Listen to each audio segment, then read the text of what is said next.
नमस्कार मित्रों, आप सभी का स्वागत है स्पीड मैथमेटिक्स बाय अंग्रेजी सर चैनल पर। और आज का हम टॉपिक लेकर आए हैं बीएसएससी सीजीएल मैथ का सेट 9। सेट 9 में हम डिफरेंट टाइप्स के क्वेश्चन के बारे में हम स्टडी करेंगे और देखेंगे कि किस तरह से क्वेश्चन को सोल्व किया जाता है ना। बहुत ही आसान तरीका हम बताने वाले हैं आपको। और जो क्वेश्चंस हैं ये ऐसा नहीं है कि सिर्फ सचिवालय में ही पूछा जाएगा। यूपीपीएससी है आपका, सी सेट है आपका, यूपीएससी का सी सेट है, एसएससी सीजीएल है, बैंकिंग है। तो इस तरह का क्वेश्चन मैं 2-3 क्वेश्चन आपको कराऊंगा और भी क्वेश्चंस कराऊंगा। तो देखेंगे कि किस तरह से क्वेश्चंस को हम सोल्व करते हैं। बहुत ही आसान तरीका से आप क्वेश्चंस को बनाने वाले हैं। तो चलिए हम आज का पहला क्वेश्चन लेकर आपके सामने हो रहे हैं हाजिर। पहला क्वेश्चन आपका डिविजिबिलिटी पे बेस्ड है आपका, डिविजिबिलिटी बाय 3। इसको क्या कैसे बना सकते हैं आप, है ना। तो जो 3 का डिविजिबिलिटी का रूल है ना, sum of the digit of number is completely divisible by 3, then number is completely divisible by 3।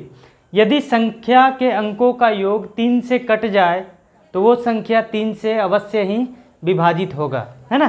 तो आपसे जो सवाल पूछा है वह बृहत्तम संख्या, बृहत्तम मतलब सबसे बड़ा, है ना, बृहत्तम अंक x का वैल्यू निकालना है, जिसके लिए संख्या 5x793x4 3 से विभाज्य होगा, है ना।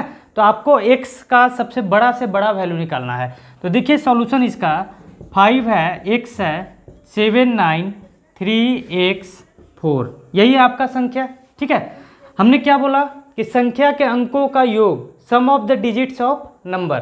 ठीक है, तो देखिए 7 5 12 और 9, 21 3 24 और 4 28, है ना, प्लस आपका x प्लस x कितना हो गया 2x, है ना। अच्छा 28 प्लस 2x ये 3 से कटना चाहिए, है ना। अगर हम 9 लेते हैं, यहाँ पे 9 देखिए ऑप्शन चलते हैं आपका। अगर 9 लेते हैं तो 9 दूनी 18, 28 18 46, तो ये नहीं होगा आपका। 7 लेते हैं तो 7 दूनी 14, 28 और 14 42, है ना। देखिए ऑप्शन 4 ही है तो 7 आपका बड़ा है, 3 से कट रहा है, यानी कि x का वैल्यू क्या आ जाएगा आपका 7, मतलब x का वैल्यू क्या आ जाएगा आपका 7 आ जाएगा, है ना। तो 7 इज द करेक्ट आंसर। अब देखिए एक और तरीका है, सबसे आसान तरीका मैं बता रहा हूँ आपको। देखिए 3 वाला काट दीजिए, ये कट गया आपका 3 से, ये कट गया आपका 7 और 5 12 भी कट गया आपका। अच्छा 3 से 3 कटा तो 1 बचा, यानी कि है क्या आपके पास x प्लस x, यानी कि 2x प्लस 1। तो अगर देखिए बड़ा से बाई द वे सपोज कीजिए कि ऑप्शन भी आपको नहीं दिया हुआ है, ये आ गया है क्वेश्चन आपका डिस्क्रिप्टिव में, है ना। तब कैसे बनाएंगे, 9 लीजिए तो ये क्या आ जाएगा 9 दूनी 18 और 1 19, नहीं होगा, है ना। 9 के लिए क्या बन रहा है आपका 19 बन रहा है, नहीं होगा। 8 लीजिए, 8 दूनी 16 और 1 17 बन रहा है, 3 से कटेगा, नहीं कटेगा। 7 दूनी 14 और 1 15, यानी कि यही आ जाएगा, यानी कि आंसर क्या आ गया आपका 7, है ना। तो हमने क्या किया कि 3 से जो कट जाए, 3 कटा 9 कटा, 7 और 5 12, ये भी 3 से कट गया, बच गया 2x प्लस 1। तो यहाँ से हम वैल्यू को फाइंड आउट कर सकते हैं। तो बड़ी से बड़ी अंक कौन सा हो गया आपका, x का वैल्यू 7। छोटा से छोटा भी पूछ सकता है। तो जैसे देखिए 3 और 9 कट गया, छोटा से छोटा क्या हो सकता है, यहाँ पे 1 रख दीजिए, x का वैल्यू 1 रखिए, तो 2 एकम 2 और 1 3, तो x का वैल्यू 1 से कट जाएगा, आसानी से कटेगा आपका। ठीक है, चलिए अब अगले क्वेश्चन की ओर हम बढ़ते हैं। दूसरा क्वेश्चन आपका बहुत ही शानदार क्वेश्चन है आपका, है ना, देखने वाली बातें हैं। मैं क्वेश्चन पढ़ता हूँ। एक त्रिअंकीय संख्या, मतलब ये 3 डिजिट नंबर 4x3 को 984 में जोड़ने पर एक 4 अंकीय संख्या, एक 4 डिजिट नंबर 13y7 प्राप्त होता है। यदि 13y7 11 से विभाजित होती है तो x प्लस y का वैल्यू क्या होगा, है ना। तो देखिए 11 से डिविजिबिलिटी का रूल भी आपको पता होना चाहिए इस क्वेश्चन में। जो 11 का डिविजिबिलिटी का रूल है, सम स्थान के अंकों का योग और विषम स्थान के अंकों का योग, है ना, sum of odd place digit and even place digit का अंतर यदि 0 हो या 11 से विभाजित हो तो वो संख्या 11 से कटेगा। ठीक है, तो चलिए देखिए हम पहला स्टेप्स क्या है वो देख लीजिए। आपका 4x3 में क्या जोड़ रहे हैं आप 984, तो हमें क्या मिल रहा है 4 अंक का संख्या मिला 13y7, है ना। देखिए अच्छा 4 और 3 7, ये तो ओके है भैया, कोई हासिल वगैरह का जरूरत नहीं, कोई कैरी नहीं हो रहा है। 9 और 4 13, तो ये भी आपका क्लियर है। यानी कि x प्लस 8 का वैल्यू क्या है आपका y है। यहाँ पे देखिए आपका x प्लस वाइट का वैल्यू x प्लस 8 का वैल्यू क्या है आपका y है, यानी कि ये तो रहेगा ही आपका। ठीक है, अब आइए आपका देखिए अच्छे यहाँ पे पता भी चल रहा है कि देखिए ये कभी भी 9 से बड़ा तो हो नहीं सकता है। जब 8 है तो ये आपका क्या आ जाएगा, जब 8 है तो 1 रहेगा तो 9 आ सकता है ना। x का वैल्यू अगर 1 रखिए तो y का वैल्यू क्या आ जाएगा, 9 आ जाएगा। क्योंकि देखिए y का वैल्यू आपका 10 होगा नहीं, क्योंकि 4 ही अंक है, तो सबसे बड़ा ये क्या हो सकता है, 9 हो सकता है ना। ठीक है, ये x का वैल्यू 0 भी हो सकता है ना। लेकिन यहाँ पे अब दे दिया है कंडीशन कि 13y7 11 से डिविजिबल है। तो देखिए आपका ये 1 प्लस वाई 3 प्लस 7, यानी कि 1 प्लस वाई माइनस आपका 10, ये क्या होना चाहिए आपका बराबर 0 हो या 11 से कट जाए, है ना। अच्छा, जब भी 4 अंक संख्या है तो बराबर 0 ही ले लीजिए, है ना। तो बराबर 0 कब आ जाएगा, ये आ जाएगा 9, y का वैल्यू क्या आ जाएगा आपका 9, तभी आपका 11 से आपका कट सकता है ना। ध्यान देने वाली बात है, देखिए ये 1 3 2 4, यानी कि 1 प्लस 3 का मान 1 प्लस वाई माइनस 7 प्लस 3 10 बराबर 0 आना चाहिए, या 11 का मल्टीपल हो, जैसे 11 आ जाए, 22 आ जाए, 33 आ जाए, तो वहाँ पे 11 से वो संख्या जो है पूरी तरह से कट जाता है। तो y का वैल्यू कितना आ गया आपका 9। अच्छा, जब y का वैल्यू 9 आ गया तो x का वैल्यू कितना आ जाएगा 1, है ना। तो 1 प्लस 9 x प्लस वाई कितना आ जाएगा 10 आंसर आ जाएगा, है ना। तो option number D is the correct answer. अब देखिए एक तरीका और बता सकते हैं आपको, है ना। 9 4 13 3 4 7, तो ये तो हो गया आपका पहला भी मैंने बताया कि यहीं पे आप आंसर फाइंड आउट कर सकते हैं, क्योंकि 4 अंक का संख्या है तो y का वैल्यू 8 अगर रखते हैं, देखिए आपका कैसे, x का वैल्यू 0 रखिए तो y का वैल्यू क्या आ जाएगा 8। अगर 13 8 7 है तो 11 से काट के देखिए 8 1 9 7 3 10 बराबर 1 का अंतर आ रहा है, 7 और 3 10, 8 और 1 9, 10 माइनस 9 आपका 1। नहीं तो आप अगर मान लीजिए रूल नहीं याद है तो आप देखिए 11 एकम 11 2 बचा, 11 दूनी 22 6 बचा, 11 छक 66, एक आपका कैरी हो जा रहा है, बच जा रहा है, रिमाइंडर बच जा रहा है आपका, तो नहीं होगा आपका। ठीक है, अगर 13 9 7 ले लीजिए, है ना। अगर x का वैल्यू 1 रखते हैं तो y का वैल्यू 9, तो यहाँ पे देखिए 11 एकम 11, ठीक है 2 बचा, 11 दूनी 22 7 बचा, 11 सत्ते 77। ये कब, जब आपको रूल एकदम नहीं याद है तो जोड़ घटाव तो करना पड़ेगा। लेकिन सबसे बेस्ट आपका यहीं पे पता चल रहा है कि x प्लस 8 वाई है और 11 से कट रहा है, तो ये हमने कर दिया आपका 1 प्लस वाई माइनस 10 बराबर 0, तो y का वैल्यू 9 होगा, तभी तो 9 1 10 माइनस 10 बराबर 0, और ये आपका हो गया आपका। ठीक है, तो 10 इज द करेक्ट आंसर। चलिए अब अगले क्वेश्चन की ओर हम बढ़ते हैं। देखिए संख्या पद्धति का एक और क्वेश्चन आपका बहुत ही ज़बरदस्त सवाल है, हमेशा पूछा गया एग्जाम्स में, और आने वाले BSSC CGL है ना, सचिवालय सहायक 3rd 2022 में जो नोटिफिकेशन आया, जो वैकेंसीज है, उसमें आपका पूछने की बहुत ज़्यादा संभावना है ना। तो सवाल देखिए 4 के पावर 61 प्लस 4 के पावर 62 प्लस 4 के पावर 63 प्लस 4 के पावर 64 निम्न में से किस संख्या से पूर्णतः विभाजित होगी। ऑप्शन आपका दिया हुआ है 3 10 11 13, है ना। अब देखिए ऐसा तो नहीं है कि आप 4 के पावर 61 निकालिएगा, 4 के पावर 62 निकालिएगा, 4 के पावर 63 निकालिएगा, 4 के पावर 64 निकालिएगा, पॉसिबल है नहीं है पॉसिबल है, मतलब गुना भाग करते जाइएगा तो टाइम तो लग ही जाएगा। पता चला कि पेपर भी खत्म हो गया 4 के पावर 61 निकालने में, है ना। तो सबसे बेस्ट तरीका आपको मैं बता रहा हूँ, देखिए 61 62 63 64, तो आपने क्या करना है 4 के पावर 61 को कॉमन लीजिए, तो देखिए ये 1 आ जाएगा, 4 के पावर 1 इसमें से आ जाएगा आपका 4 का स्क्वायर कितना आ जाएगा 16, क्योंकि 4 स्क्वायर इंटू 4 के पावर 61, है ना। जैसे a के पावर m इंटू a के पावर n, ये क्या होता है a के पावर m प्लस n। तो अगर 61 बाहर निकाल लिए और 2 दे दिए हम, तो 61 2 63 हो जाएगा ना। तो ये आपका पावर का रूल है आपका, है ना। 4 के पावर 3 कितना आ जाएगा 64। चलिए अब आइए आपका 4 के पावर 61 हो गया, 4 और 1 5 और 16 21 और 64 85। अच्छा ये 5 से कट सकता है, 17 से कट सकता है, यही हो सकता है। देखिए 5 और 17 यही ना कट सकता है, 17 5 85। लेकिन यहाँ पे देखिए 3 है 10 है 11 है 13 है, नहीं कट रहा है आपका। तो आगे बढ़ेंगे, करना क्या है आपको, 1 4 इसमें से ले लीजिए, तो ये बच गया 4 के पावर 61 गुने 4 गुने 85। तो अब क्या हो गया आपका 4 के पावर 61, 85 चौके 4 पचे 20 का 0, 8 चौके 32 और 2 34। अब देखिए 340 यानी कि 0 आ गया। तो 0 किससे कटेगा आपका 10 से कटेगा। तो option number B is the correct answer. ठीक है यहाँ भी बना सकते हैं आप।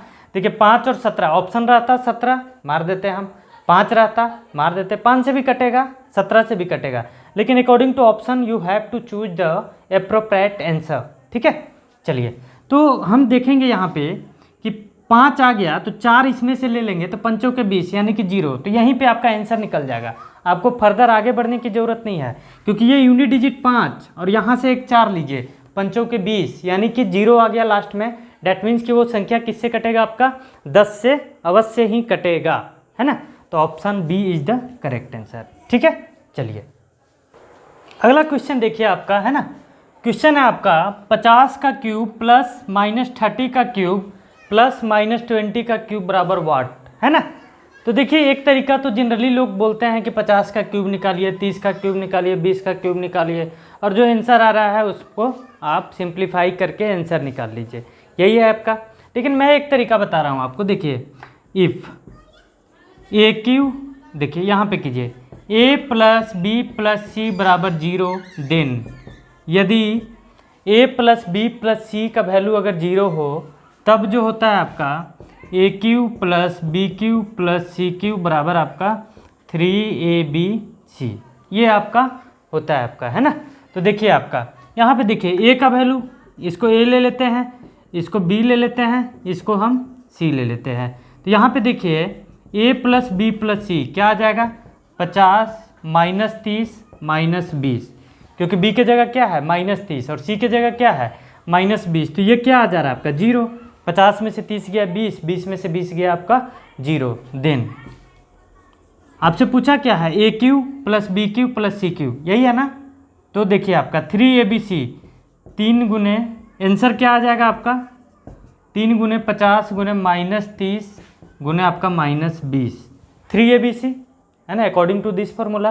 तो देखिए आपका माइनस माइनस प्लस यानी कि हटा दीजिए आपका।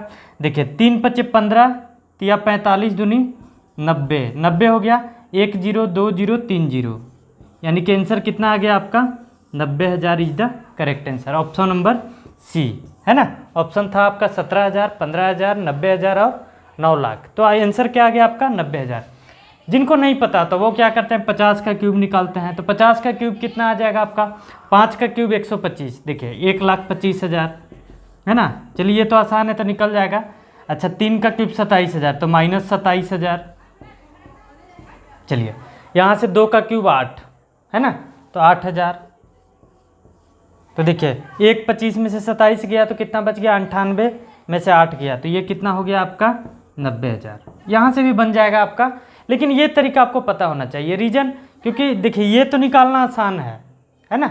अगर यहीं पे दे दे आपको, जैसे हम बात करते हैं 67 का क्यूब -34 का क्यूब प्लस आपका -33 का क्यूब, है ना। तो आप ऐसा तो नहीं ना कि 67 का क्यूब निकालिएगा फिर 34 का क्यूब निकालिएगा फिर 33 का क्यूब निकालिए। यहाँ पे आपको जो क्लू मिलेगा a plus b plus c that is आपका 0, then a Q plus b Q plus c q is equal to 3ABC, 3 गुने 10 गुने 10 गुने 10 कर लीजिए आपका, है ना। तो 33 या 99, 99 का भी रूल है, मैं बताऊंगा आपको डिविजिबिलिटी में, या फिर मल्टीप्लिकेशन ट्रिक्स का एक चैप्टर भी बनाऊंगा, तो उसमें आपको क्लियरली पता चलेगा कि कैसे हम कैलकुलेशन को आसान तरीके से कर सकते हैं। तो चलिए अब अगले क्वेश्चन की ओर हम बढ़ते हैं। प्रॉफिट एंड लॉस पे बेस्ड है आपका, लाभ तथा हानि पे बेस्ड है आपका ये क्वेश्चन। एक शर्ट को ₹600 में बेचकर एक व्यक्ति उसकी लागत का 1/6 घाटा उठाता है। मतलब अगर 600 में बेचता है तो घाटा कितना होता है आपका 1/6। वह 1/6 लाभ कमाने के लिए उसे कितने रुपए में बेचे। तो देखिए इस टाइप्स का क्वेश्चन का बहुत ही आसान सॉल्यूशन आपका, है ना, बताने वाले हैं। देखिए 600 में बेचकर 1/6, देखिए 1/6 है आपका, तो 6 को मान लीजिए क्या आपका लागत मूल्य, लागत मूल्य कितना आपका 6। अच्छा 6 में 1 घाटा हो गया तो विक्रय मूल्य कितना हो गया आपका 5, है ना। अच्छा हमें क्या चाहिए, देखिए यहीं पे बन जाएगा आपका वह 1/6 लाभ कमाने के लिए। तो लागत मूल्य तो 6 है, तो 6 में 1 लाभ चाहिए, तो कितना हो जाएगा आपका लागत मूल्य आपका, है ना। अगेन आपका विक्रय मूल्य सेकेंड लाभ की स्थिति में, विक्रय मूल्य लाभ की स्थिति में हम ब्रैकेट में इसको डाल देते हैं, ठीक है। ये विक्रय मूल्य हानि वाला स्थिति है, ठीक है। तो 6 में 1 बढ़ा तो क्या आ गया आपका 7। आंसर आपका बन के रेडी है। यहाँ पे देखिए आपका, अच्छा 5 का वैल्यू कितना आपका 600, है ना। 600 में बेचकर हानि में बेच रहे हैं आपका, तो 600 तो कितना से हो रहा है आपका 120 गुना, तो हमें लाभ चाहिए ना, तो 120, तो 12 सत्ते 84, 840 रुपया। देखिए एक लाइन का आंसर आपका ऑप्शन नंबर सी, है ना। ऐसा तरीका आपको बहुत ही कम मिलेगा, है ना।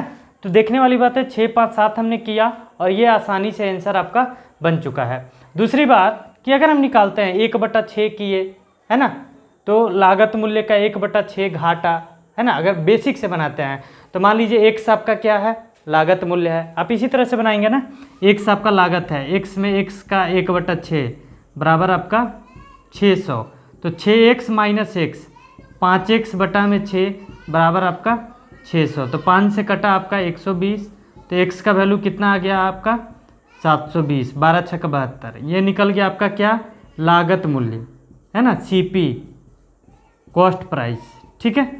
अब क्या चाहिए, लागत मूल्य का 1/6 फायदा चाहिए, तो यहाँ से भी देखिए आपका 720 हो गया आपका लागत मूल्य, तो 720 प्लस 720 का 1/6 लाभ होना चाहिए, तो 6 से आपका 12 छक 72, 720 और 120 840, ये बेसिक हो गया आपका, है ना। तो 840 ही आएगा आपका। दूसरा तरीका लोग बताते हैं क्या आपका कि 1/6 है तो 16.66%, है ना, तो 116.66% क्या होगा आपका, ठीक है। तो पहले उसमें से आप कीजिए 1/6, है ना। तो सबसे बेहतर क्या है कि ये आपका अच्छा तरीका है, बेस्ट तरीका है, सबसे शॉर्ट, सबसे आसान, सबसे सरल, और एग्ज़ाम में आपको टाइम बचाना है तो टाइम बचाने के लिए आपको ये कीजिए, सबसे बेस्ट तरीका है आपका। और इस रूल का यूज आप परसेंटेज में कर सकते हैं, प्रॉफिट लॉस में कर सकते हैं, सिंपल इंटरेस्ट और कंपाउंड इंटरेस्ट, इवन आपका जहाँ भी ज़रूरत आएगा, जैसे मान लीजिए कि चाल का 1/3, है ना, तो हम 3 को चाल मान लेंगे, 1/3 मतलब 3 का 1, तो हर जगह हम कॉन्सेप्ट ये यूज करने वाले हैं आपको, है ना। बहुत ही सरल अप्रोच है, तो इस पर ध्यान देना है आपने, ठीक है। चलिए अब अगले क्वेश्चन की ओर हम बढ़ते हैं। ये क्वेश्चन देखिए आपका बहुत ही ज़बरदस्त सवाल है आपका, प्रॉफिट लॉस से रिलेटेड आपका, है ना, हमेशा पूछा गया है। नींबू वाला क्वेश्चन जो है आपका, है ना, कि इतना खरीद के इतना में बेचा, इतना % लाभ हुआ, तो इतना खरीदने के लिए कितना चाहिए, है ना। तो देखिए आपका सवाल है आपका, एक विक्रेता ₹14 के 5 के भाव से नींबू बेचता है, ठीक है, 14 में 5 के भाव से नींबू बेचता है, जिससे उसे 40% का लाभ होता है। अच्छा 14 रुपये के 5, तो यानी कि एक का दाम कितना आपका 14/5 रुपये, एक नींबू का दाम, है ना। तब कितना का लाभ हो रहा है 40% का, तो 100% आपका CP ले लेते हैं, और 40% लाभ हुआ यानी कि 140%, तो 140% का दाम कितना 14/5, ये किसके लिए, एक नींबू के लिए, है ना, फॉर 1 लेमन, 1 लेमन का CP मेरा निकल जाएगा, 100% निकाल लेंगे हम। तो देखिए 14 से आपका 10, यानी कि 10% का वैल्यू कितना है आपका 1/5, यहाँ से 100% निकालिए तो गुना 10 कीजिए, 100% का वैल्यू कितना आ जाएगा गुना 10 कीजिए, तो 10/5 आपका 2 रुपये, यानी कि एक नींबू का दाम आपका 2 रुपये। सवाल आपसे पूछा है कि उसने 1 दर्जन नींबू कितने में खरीदे थे, एक नींबू का दाम 2 रुपये, तो 1 दर्जन का दाम आपका 12 गुने 2 कितना आ जाएगा आपका 24 रुपये। आंसर हो गया आपका ऑप्शन नंबर सी, ठीक है। दूसरी बात मैं आपको बताने वाला हूँ, अभी मैंने इसके प्रीवियस क्वेश्चन में बताया था कि fractional value, you have to take fractional value, तो कैसे करेंगे, देखिए 40% कितना है 2/5, यानी कि 5 में खरीदे 7 में बेचे, है ना। अच्छा ये 7 विक्रय मूल्य है, तो इसको 14 से तुलना कीजिए, है ना, तो गुना 2 हो रहा है, तो गुना 2 हो रहा है यहाँ भी, है ना, तो 5 दूनी 10 रुपया में कितना नींबू 5 नींबू, नींबू तो नहीं ना बदलेगा, नींबू तो नहीं बदलेगा, 5 नींबू 10 रुपया और ये 14 रुपया, यानी कि आपका एक नींबू का दाम 2 रुपया, यहीं से निकल जाएगा, गुना 2 हो रहा है ना, तो एक नींबू 2 रुपया, तो 12 दूनी 24 हो गया आंसर आपका। ठीक है, 5 नींबू 10 रुपया, तो एक नींबू आपका 2 रुपया, तो 12 नींबू कितना आपका, एक दर्जन जिसको बोलते हैं आप 24 रुपये। देखिए आसानी से निकलेगा आपका, कुछ नहीं करना था, ये तरीका है आपका। 40% आपने निकाला, 2/5 यानी कि 5 में खरीद के 7 को बेचे, तो 7 का तुलना हम किससे करेंगे, 14 के 5, तो 7 दूनी 14, तो 5 दूनी 10, और यहाँ 5 नींबू का दाम 10 रुपया, तो एक नींबू का दाम 2 रुपया, तो 12 नींबू का दाम 24 रुपया। आंसर आ गया आपका, कोई कॉन्सेप्ट का लफड़ा नहीं है।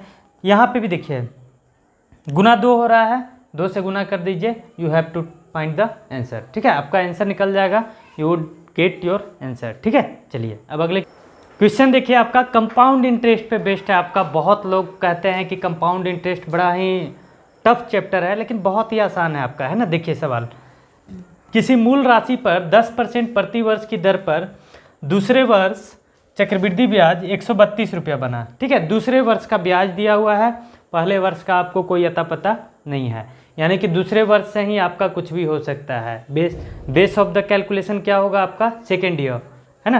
तो मूल राशि कितनी थी, व्हाट इज द आपका अमाउंट, क्या होगा आपका, प्रिंसिपल निकालना है आपने। ठीक है, देखिए आपका हम क्या करते हैं, देखिए बहुत सारे तरीके हैं, तो उनमें से सबसे आसान तरीका मैं बताऊंगा आपको। तो सवाल देखिए आपका, मान लीजिए आपका 100 रुपये का है, 10% प्रति वर्ष है ना, तो पहला साल आपका 10 लगा, तो हो गया कितना आपका 110 रुपया। 100 का 10% 10, तो ये कितना हो गया 110 रुपया। ठीक है, अब बताइए कभी भी कंपाउंड इंटरेस्ट की जब हम बात करते हैं, तो दूसरे साल का जो ब्याज होता है पहले साल के मिश्रधन पर होता है आपका, है ना। जो पहले साल के अंत में जो ब्याज जोड़ के अमाउंट बना, principal plus interest that is आपका अमाउंट, इस पे आपका दूसरे साल ब्याज लगता है। दिस इज द आपका basic concept of compound interest. ठीक है, तो 110 का 10%, ये कितना हो गया आपका 110 का 10% 11, ये कितना बन गया 121। अच्छा, इसका तुलना किया हुआ है, 11 का वैल्यू दिया हुआ है कितना आपका 132 रुपया। देखिए 11 का वैल्यू 132 रुपया, इसी का है ना, दूसरे वर्ष का ब्याज हमको कितना देना पड़ रहा है 11 रुपये, तो 11 का वैल्यू 132 कितना से गुना हो रहा है, 12 गुने 11 होता है 132, तो 100 गुने 12 कर दीजिए, तो आंसर आ गया आपका 1200 रुपये, यानी कि मूल राशि क्या है आपका 1200 रुपये। Option number D is the correct answer. ठीक है, एक और तरीका देख लीजिए आपका, है ना, हम बात करेंगे आपका, है ना, यहाँ पे आपका first year and this is आपका सेकेंड ईयर। ठीक है, अच्छा पहला साल तो हमको 10 एनी हाउ लगेगा ही, 10% आपका लगना ही लगना है, यानी कि दूसरे साल में भी बेसिक के तौर पे आपका 10 लगेगा। ठीक है, इसी तरह से अगर तीसरा साल भी होगा तो वो भी आपका 10 लगेगा। ठीक है, चलिए 10 का 10% अगेन आपका जोड़ दीजिए, यानी कि 10 का 10% कितना आपका 1, यानी कि दूसरे साल 11 लगा आपको, पहले साल में आपका 10 लगा, तो 11 का वैल्यू 132 दिया हुआ है, तो गुने 12, यानी कि 1% आपका 12 आ गया, तो 100% क्या आ जाएगा आपका 1200 रुपये। आंसर आ गया आपका 1200 रुपये, है ना। इसी तरह से अगर तीसरा साल भी दिया हुआ हो तो 10 10 10 तो लगेगा ही। ठीक है, फिर आपका 10 और 1 11 यहाँ पे ले लीजिए, फिर 11 और 11 लगेगा। जैसे अगर तीसरे साल में आपने जाना है तो ये 10 लिखिए, 10 10 10, फिर ये 10 और 1 11 बना दीजिए, इसको 11 और 11 ये भी रहा आपका। अब 11 का 10% 1.1 जोड़ दीजिए, तो ये हो जाएगा आपका 12.1, तो ओवरऑल कितना तीसरे साल में बन जाएगा आपका 12 और 11 23 और 10 33.1%। देखिए ट्री मेथड है, 10 और 11 21% दूसरे साल में ब्याज देना होगा, पहले साल में आपका 10%। ठीक है, तो आसानी से आप आंसर निकाल सकते हैं, बहुत ही आसान तरीका है ना। तो समझने के ऊपर है कैसे आप चीज़ों को समझते हैं, कैसे आप आसानी से क्वेश्चंस को सोल्व करते हैं। तो चलिए अब हम अगले क्वेश्चन की ओर हम बढ़ते हैं। सवाल देखिए आपका मिश्रण पे बेस्ड है, आपका मिक्सचर पे बेस्ड है, बहुत ही आसान तरीका आपको बताने वाले हैं, है ना। मतलब विद इन सेकेंड्स आप आंसर फाइंड आउट करेंगे। हालांकि बहुत सारे तरीके हैं इसके बनाने के, 4 से 5 मेथड हैं, तो वो सारे हम करा देंगे आपको, लेकिन देखिए सबसे आसान तरीका बताने वाले हैं आपको।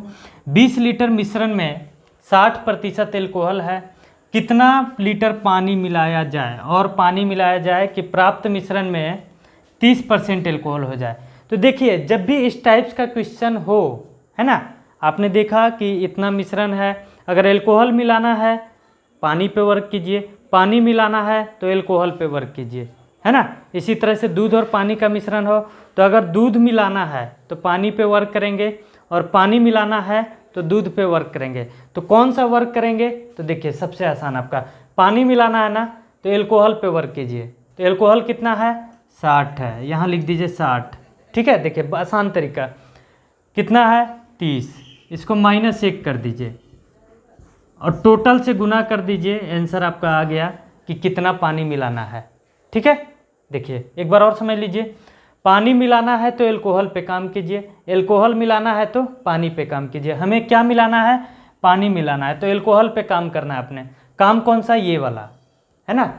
एल्कोहल कितना? 60।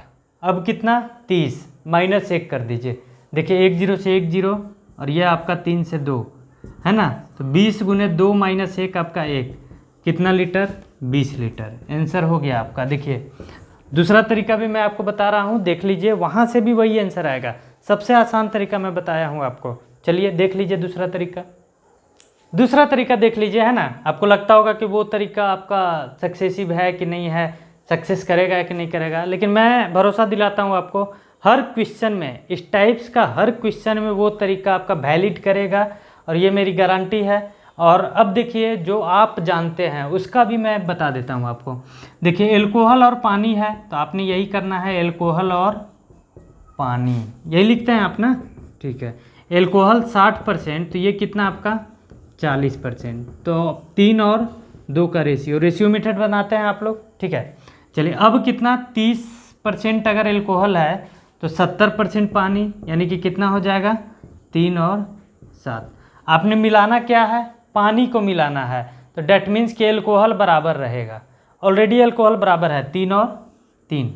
अच्छा 3 और 2 5, 5 बराबर कितना दिया हुआ है आपका? 20 लीटर।